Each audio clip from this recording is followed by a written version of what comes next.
At 32, I was frequently worried about divorce. My wife and I loved each other, but over 7 years of marriage, a lot had happened. We had 2 kids, bought a house, and a lot of good memories. There were also a lot of emotional scars. We both had learned a lot of toxic behaviors from our families growing up and brought that into our own family. So whenever an issue came up, we just didn't know how to handle it healthily. We wanted to do better, but neither one of us knew how. And then I found out I was autistic. So in case you're not aware, April is Autism Acceptance Month.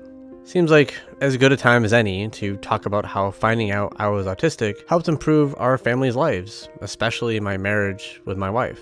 I want to start by saying I was lucky enough to find a good therapist to get the diagnosis. It can be a real struggle, unfortunately. I've talked to a lot of people being turned away for incredibly bad stereotypical myths, like, you can't be autistic, you have friends, or you make eye contact sometimes.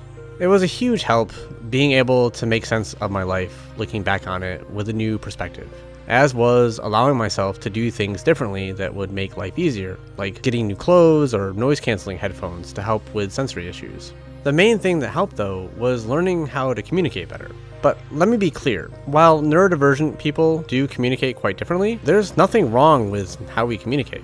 This is important because sometimes people approach autism as fixing the differences, and that only makes things worse. You've probably heard communication is the key to any relationship, and it's absolutely true, whether it's family, friends, partners, or anyone really. Communication is how we let people know our boundaries or needs and get clarification to understand someone else's.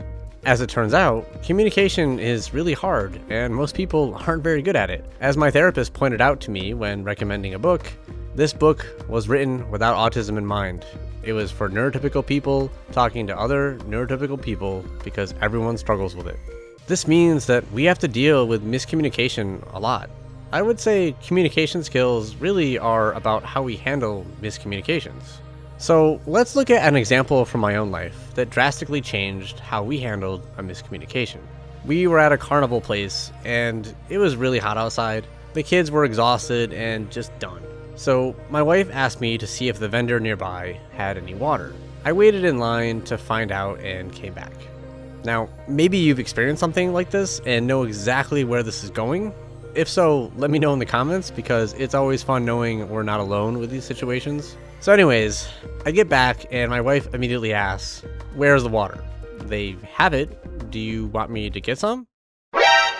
She was a little exasperated, but we both immediately realized what had happened and were able to laugh about it. In the past, it probably would have blown up. I might have seen her frustration and feel attacked, causing the whole thing to quickly escalate. It's such a simple scenario, but I think it really highlights the main communication skill we often overlook. The ability to think there's a reasonable explanation as to why we got a response or result we didn't expect. This is where autism or the idea of neurodiversity really helped, because it served as a reminder that there are so many explanations we often overlook when a miscommunication occurs. Like, if our experiences can be completely different, then isn't it obvious how easy it is for a misunderstanding to happen? Most people hate the sound of scratching a chalkboard. That doesn't faze me, yet scrubbing a slightly bumpy surface viscerally pains me. Or to use a more common example, it's easier for me to listen to someone's voice if I'm not looking at them. Yet many people may see me looking away and respond angrily, assuming I'm not paying attention. So I think learning about neurodiversity has served as a useful reminder of these differences, and that there's countless variables we often forget. And this goes beyond neurodiversity too. It's easy to forget people have bad days, get tired, life happens. The point is, there are millions of valid reasons for misunderstandings, and the more we remember that and approach these situations with curiosity, the better our relationships and connection with others will be. I am so grateful for how much better our lives have been, and how it's given us a way to respond healthier with our kids. So I hope you remember there's a lot of books out there for neurotypicals on communication for a reason. Communication is hard. And there's a lot of people out there with completely different experiences than yours, whether that's neurodivergence or just lived experiences.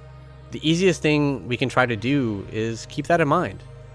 But we're going to have bad days too, and we're not always going to remember this. You should check out Ponderful's channel. This month, she asked myself and some other autistics several questions and has released a wonderful series on our answers. I have been a big fan of her work for a while now, so it was a pleasure to take part. Thanks so much for watching. This video was really special to me, getting to work with my wife, Nina, who did all the artwork. Stay safe out there, everyone, and remember, you're not alone.